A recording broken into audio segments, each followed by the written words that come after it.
तमिलनाडु में बिहार के श्रमिकों के साथ कथित हिंसा मामले में पहले बीजेपी हमलावर थी। हाल तो ये था कि तमाम खबरों को गलत साबित करने पर नेता प्रतिपक्ष माफी मांगने तक तैयार थे, लेकिन जैसे ही तमिलनाडु मामले की अफवाहों पर विराम लगा, बाजी सत्ता पक्ष के हाथ में आ गई। अब तो तेजस्वी यादव विजय सिन्हा से माफी मंगवाने पर अड़े। वक्त से पहले हादसों से लड़ा हूँ, वक्त से पहले हादसों से लड़ा हूँ, मैं अपनी उम्र से कई साल बड़ा हूँ। जिन्होंने दी चुनौती वो चुप हैं, जो चुप थे वो गरज रहे हैं। आप चार्टर्ड प्लेन से केक काटने जाते हैं और बिहार के मजदूरों की अडानी जी का प्लेन में नहीं बैठे हैं, बिहार के जनता अडानी जी का प्लेन में नहीं बैठे हैं। जिद के बीच सिर्फ एक आवाज, माफी माफी माफी। तमिलनाडु में कथित अहिंसा पर पहले सदन में तकरार, चुनौती देने वाले अब झुकने को नहीं है तैयार। जो करते थे दावों को गलत साबित करने का दावा और हर दावे को झूठा साबित करने पर जो दे रहे थे झुकने की चुनौती, उन्होंने साध ली है चुप्पी। लेकिन जो उस वक्त खामोश थे सदन में, तब की खामोशी अब शोर कर रही है।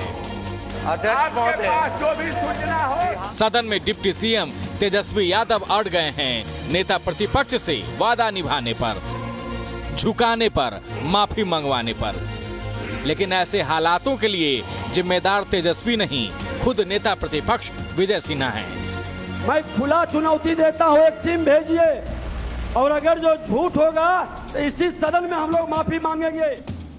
सदन में जिस बुलंद हौसलों से तमिलनाडु में बिहार के श्रमिकों के साथ मारपीट का दावा ठोका और ऐसा ठोका कि सदन में चुनौती दे दी, गलत आरोप हुए तो सदन में माफी मांग लेंगे। 15 दिन में ही विजय सिन्हा को ये बात लग गई, दाव विजय सिन्हा के उल्टे पड़ गए और नौबत ये आ गई कि तेजस्वी कहने लगे तमिलनाडु वाला आरोप झूठा निकला, अब झुक जाइए। आज के अखबार में जमुई मुंगेर के मजदूरों की घटना के बाद शांति बनाने आपस आने की सूचना मिली है महोदय। जमुई मुंगेर के मजदूर आ रहे हैं, उससे बुला करके और जानकारी सच्चाई की लीजिए। हमारे पास वीडियो है, रिकॉर्डिंग भी है। तो जाइए महोदय, ये जो बोले कि झूठ है, फरेब है, मैं खुला चुनौती देता हूँ, एक टीम भेजिए और अगर जो झूठ होगा तो इसी सदन में हम लोग माफी मांगेंगे, नहीं तो आपको माफी मांगना होगा। सभी लोगों के सामने महोदय, उन्होंने बोला कि अगर तमिलनाडु की घटना अगर गलत साबित होगी तो मैं माफी मांगूंगा। उनके कहने पर माननीय मुख्यमंत्री जी ने संज्ञान में लेते हुए वहां टीम भी भेजा और बात स्पष्ट रूप से तमिलनाडु पुलिस हो, बिहार की पुलिस हो, उन्होंने साफ तौर पे बोला कि जो घटना हुई थी ये एक फेक वीडियो था, एक प्रोपेगेंडा था दो राज्यों को लड़ाने के। ये लोग तो भारत माता की जय बोलते हैं, लेकिन तमिलनाडु इसी भारत का अंग है।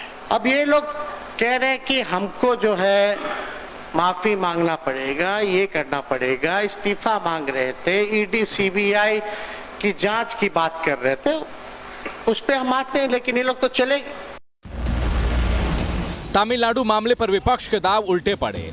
अब विपक्ष पर हमलावर तेजस्वी हैं और जब सदन में विपक्ष के सामने हालात पक्ष में हो तो तेजस्वी सदन में गरजे। ईडी सीबीआई के शिकंजे के बीच तेजस्वी ने दहाड़ मारी, साफ कहा ईडी सीबीआई से डरने वाले नहीं, क्योंकि वो बेटा लालू यादव के हैं जिसने डरना नहीं सीखा।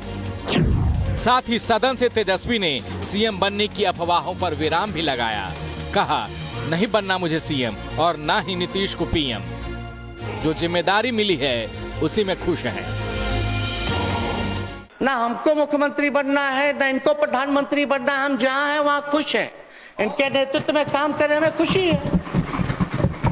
आडवाणी जी, अटल जी जब थे तो ऐसा माहौल नहीं था महोदय। भले विचार में हम लोगों का अलग था, लेकिन ये तो अलग ही माहौल है। ये तो पॉलिटिकल विंडिक्टिव से भी ज्यादा जो है एकदम पर्सनल हो गया लोग। कोई नया कुछ एविडेंस नहीं, एक ही केस जो है 3-4 बार जांच हो करके बंद कर दिया गया, जिसका पार्लियामेंट में भी जवाब दिया गया। कि कुछ नहीं है।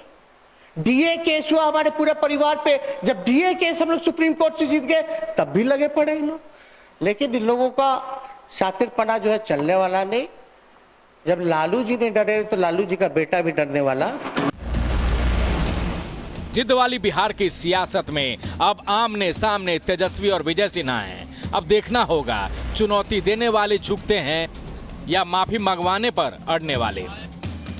Bureau report, news state Bihar Jharkhand.